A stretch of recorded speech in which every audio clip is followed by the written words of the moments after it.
Ave Maris Stella. Hello and welcome back to Vatican II in a Year. This is your host, Father Matthew Schneider, a priest with Legionaries of Christ and a theology professor. This is a podcast on the StarCrest Production Network at sqpn.com. Today we're on day 345 and we're covering Gianni Vespes 68 on peaceful resolutions in economic disputes. If you want to follow along, we have a reading plan and more details at sqpn.com/Vatican or frmatthewlc.com/Vatican. Yesterday, we spoke about how labor has a priority in economics and we need to treat it with respect, prioritizing workers. Today, we continue Chapter 3, Economic and Social Life. We continue Section 2, Certain Principles Governing Socioeconomic Life as a Whole.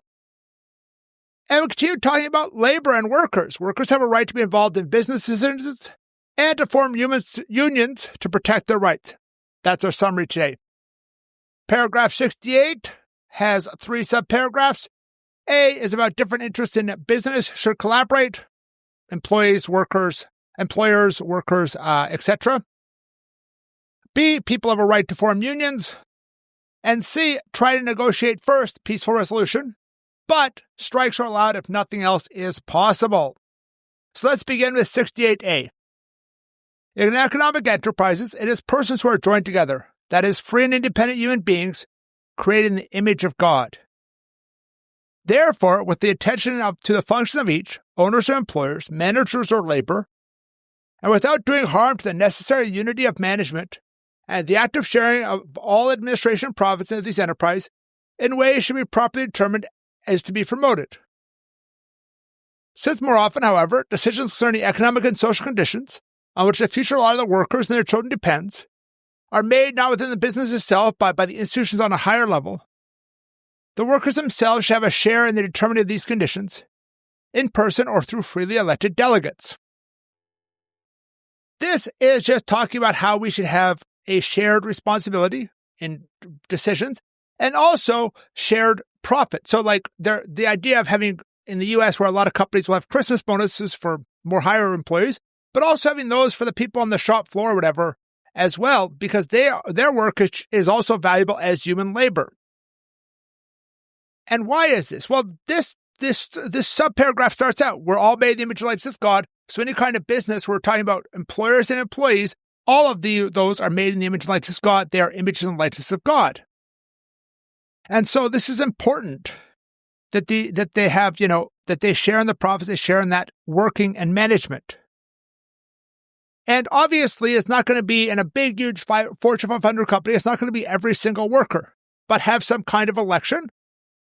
And on a practical level, often this is more of like a union. They decide on a union, and then the union asks the management for certain things and things like that. And that's important because it isn't just like top down in management. We work for ourselves. We work for profit. We work for shareholder value. No, a business needs to serve its workers as well.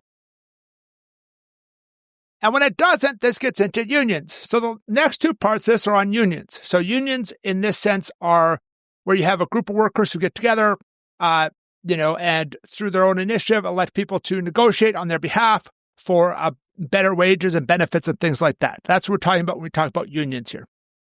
We're not talking about like marriages, civil unions, things like that. We're talking about workers' unions. So B is summarized as people have the right to form unions. Pretty straightforward, let's read it. Among the basic rights of the human person is to be numbered the right of freely founding unions of working people. These should be able to truly represent them and to contribute to the organizing economic life in the right way. It includes the right of freely taking part in the activity of these unions without risk of reprisal. Through this orderly participation joined to progressive economic and social formation, all will grow day by day in the awareness of their own function and responsibility, and thus will be brought to feel that they are comrades in the whole task of economic development and in the attainment of the universal common good according to their capacities and aptitudes. So, this is pretty straightforward. Workers have the right to form unions. They have a right to have a voice on those unions. There can be no reprisal. So, for example, one of the things that would be done in the past is whoever got elected the union leader would get a demotion or things like that, or get, be written up super easily or things like or something, and that's immoral. That's unethical. In the U.S., Canada, etc., those kind of things are now written into laws. But this is important to note that people have that right to join a union and then cannot suffer reprisal for being part of that union or for striving to start a union at a company. That's the other thing that can happen. This subparagraph is just generally pro-union. I think there would be some other rules, more specific that this doesn't get into. I'm just going to cover a few of them here just to give you a perspective on a wider Catholic social doctrine, even though this is just saying there is the right to unions. For example, I think public sector unions who are directly employed by the government, and maybe even all unions, but definitely the public sector ones, need to avoid supporting political parties because it seems like self-interested in that sense, and it really gets into a problem in the common good when these people are getting paid by the government and then they're supporting that we elect this government official and things like that. It's a little less of a problem if, say, the car manufacturer and workers, United Auto Workers, do something like that. I think this is similar to how I've written before in public places, and I've stated many times, is we as religious leaders need to have a moral voice, but not a partisan voice in public sphere. There's nothing wrong with unions promoting the good of workers in politics and saying, hey, we should pass this bill or that bill that will better represent unions. And then also, on the other hand, I think a lot of the companies now, they're doing this kind of union busting or preventing unions from forming. And there are some rules against that, but looking at some of the things I've read, I wonder if we need to make those rules stricter to enforce to make sure that people really have the right to form unions. When you look at them trying to form unions like in Starbucks or in Walmart or Amazon warehouses, it seems like they are using rather underhanded tactics to prevent union formation, and there should be some kind of punishment for that. I'm not an expert, and I may be wrong on that, but that's just my impression. Now, moving on to 68C, we try to negotiate first, but strikes are an option and are a possibility if negotiation fails. Let's read it. C. When, however, socioeconomic disputes arise, efforts must be made to come to a peaceful settlement. Although recourse must always be had first to a sincere dialogue between the parties, a strike nevertheless can remain, even in present-day circumstances, as necessary, the ultimate aid for the defense of workers' own right and the fulfillment of their just desires. As soon as possible, however, ways should be sought to resume negotiation and the discussion of reconciliation. So I think this is pretty straightforward. Strikes are not like the first thing, not the first option, but they're allowed. You need to try and negotiate first, obviously, because that's a much better solution. And they can be allowed when there's proportionate good or there's no other option. They also need to avoid violence, which is not specifically stated here, but I think sometimes there's been violence for both sides in strikes. And it notes here that they need to resume negotiation, try and look for reconciliation.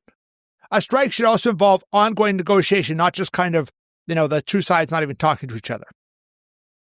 So, thank you for listening to this episode of Vatican II in a Year. This is a listener-supported podcast, and you can donate to help StarQuest produce it and other great podcasts at sqpn.com/give. You can give one-time monthly to join the StarQuest Patreon. Tomorrow we'll continue with the next paragraph of Gaudium Spes. That's paragraph 69 on God gave us the earth to build it up. Please join us then to learn more about Vatican II, which will provide a blueprint for the Catholic Church. If you want more information on the podcast, like playlists for individual documents and a reading plan, go to sqpn.com/Vatican, frmatthewlc.com/Vatican, or Vatican SQPN on Facebook and X. Amen.